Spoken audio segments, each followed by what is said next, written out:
Cold cases, unsolved crime cases, and unsolved disappearances are all things that I love to explore. And I know you do too, you intriguing and intellectually minded person. Today, we're diving into 3 haunting Canadian mysteries that left investigators scratching their heads for decades. But here's the twist, they've all been solved recently. And trust me, these cases are wilder than a moose in a Tim Hortons drive-thru. Before we jump in, make sure to hit that subscribe button and give this video a thumbs up. Trust me, you won't want to miss what's coming next. And if you're watching this late at night, maybe check that your doors are locked. Just saying. Picture this. It's January 14th, 1953. Vancouver Stanley Park, usually a place of joy and recreation, becomes the site of a horrifying discovery. A parks worker stumbling upon something that would haunt Vancouver for the next 7 decades. While clearing brush, he found the skeletal remains of 2 small children, carefully covered with a woman's coat and a picnic blanket. Beside them lay their little belongings, a lunchbox, aviation cap, and a delicate child's belt. And no, this isn't the start of a Stephen King novel. This actually happened, folks. You know it's serious when even the squirrels in Stanley Park stop gossiping about acorn prices to pay attention to this case. The initial investigation revealed these children were likely brothers, aged 7 and 8, who had been killed by blunt force trauma to their heads. But here's where it gets even more disturbing. They were killed while sleeping. That's right, someone murdered 2 innocent children in their most vulnerable state. For decades, these little ones remained nameless. They became known as the Babes in the Woods, and their story became a dark chapter in Vancouver's history. Local kids would whisper about it during sleepovers, and parents would hold their children a little tighter. Hey, speaking of holding tight, hold onto that like button and smash it if you're invested in this story. Trust me, it gets even more intense. You know what's crazy? While investigators were pulling their hair out over this case, these kids' dental records were sitting in a filing cabinet somewhere, probably next to someone's long-forgotten lunch receipts from 1952. The breakthrough finally came in 2022. Through advanced DNA analysis and genealogical research, investigators identified the victims as Derek and David Dalton. But the most shocking part? Their killer was their own mother, Helen Serigny.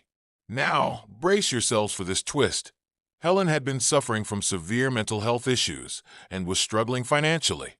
After killing her sons, she took her own life in 1953. The truth had been hiding in plain sight all along, tucked away in old newspaper articles about a missing woman and her 2 sons. It's a heartbreaking reminder that mental health support in the 1950s was virtually non-existent, and sometimes the darkest monsters are born from the deepest despair. Before we move on to our next case, take a moment to consider subscribing if you appreciate how we handle these sensitive topics. And maybe leave a comment about what you think about this tragic case. Your thoughts matter to this community. Now, if you think that case was chilling, wait until you hear about what happened in 1997. Picture this. Hamilton, Ontario, 1997. A time when the Spice Girls were telling us what they really want.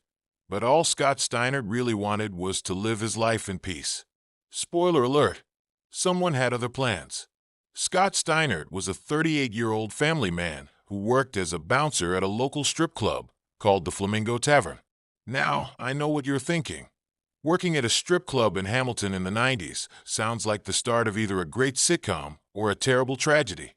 Unfortunately, this was the latter. On December 17, 1997, Scott disappeared without a trace. His car was found abandoned near the club, but Scott, gone, vanished. Poof, like my motivation to hit the gym after New Year's resolutions. Too soon. Sorry, trying to keep it light here, folks. The initial investigation hit more dead ends than a GPS in the Bermuda Triangle. The police knew something was fishy, and I'm not talking about the Hamilton Harbor. They suspected foul play, but without a body or solid evidence. The case went cold faster than a Canadian winter. If you're invested in this story so far, go ahead and smash that like button. Trust me, what comes next will blow your mind. For 25 long years, Scott's family lived in limbo. His children grew up without answers. His wife never knew what happened to her husband, and his mother passed away without ever knowing the truth about her son's fate. But here's where it gets interesting. And by interesting, I mean absolutely shocking. In 2022, Hamilton police received new information that would crack this case wide open. Turns out Scott's murder was connected to organized crime.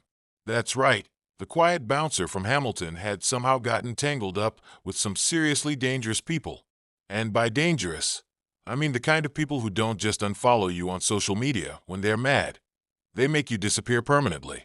Through advanced investigative techniques and some good old-fashioned police work, investigators discovered that Scott had been murdered by members of a criminal organization. His body had been disposed of in a way that made recovery impossible. Sometimes, the hardest truth to accept is that some questions will never be fully answered. In 2023, 3 men were finally charged with Scott's murder. The alleged killers, who I won't name because they don't deserve the publicity, were already serving time for other crimes. I guess you could say karma had already put them in timeout before justice caught up. While Scott's body has never been found, his family finally has some closure. They know what happened to him, and more importantly, they know that the people responsible will face justice for their actions. Hey, true crime sleuths, if you're still with me, drop a man detective in the comments. And if you think this case was intense, just wait until you hear about our final case.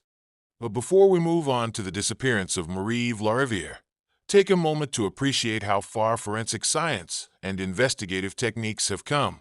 These cases prove that no matter how cold a case gets, justice can still be served. It just might need a little time to defrost.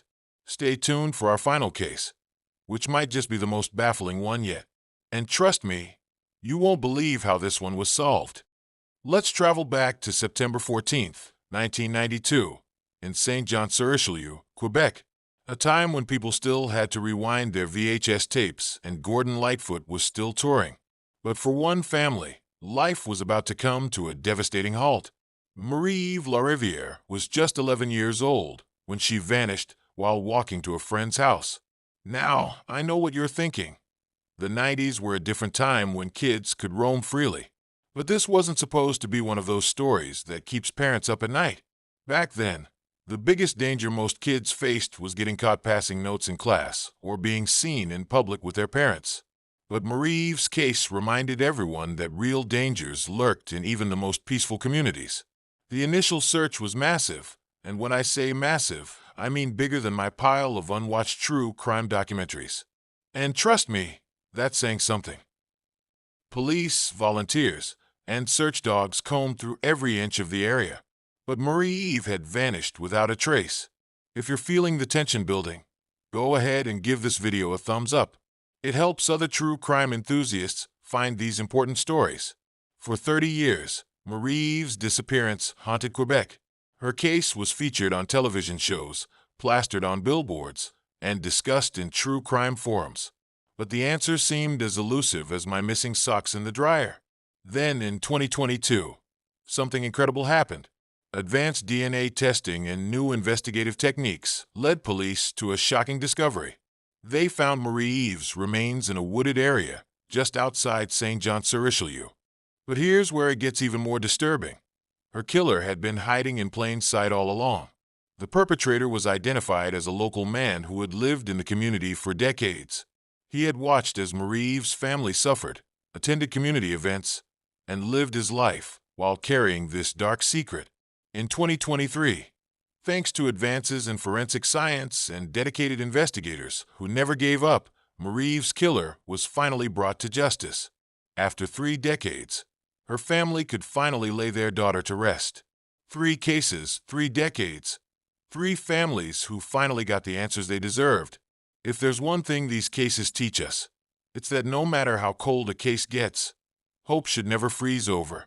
From the tragic babes in the woods in Vancouver's Stanley Park to Scott Steinert's organized crime connection in Hamilton, and finally to Marie-Eve Lariviere's heartbreaking case in Quebec, each story reminds us that justice might be delayed, but it doesn't have to be denied. Drop a candle in the comments to honor the victims and their families who never gave up hope. Your support means everything to this community. But before you go, Let's take a moment to appreciate the incredible advances in forensic science and investigative techniques that made these breakthroughs possible. DNA analysis, genetic genealogy, and good old-fashioned detective work all played crucial roles in solving these decades-old mysteries. If you found these cases as fascinating as I did, here's what you can do. Hit that subscribe button and turn on notifications. We explore cases like these every day. And trust me, you won't want to miss what's coming next. Smash that like button harder than these investigators smashed these cold cases. It really helps the channel grow. Share this video with your true crime-loving friends. Because let's be honest, we all have that one friend who's way too obsessed with unsolved mysteries. You know who you are. Remember, no case is truly unsolvable.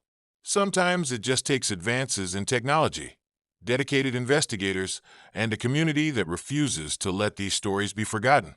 Speaking of unsolved mysteries, tomorrow we'll be diving into, well, you'll just have to subscribe to find out. Until then, stay curious, stay safe, and remember, the truth is out there. Sometimes it just needs a little time to surface.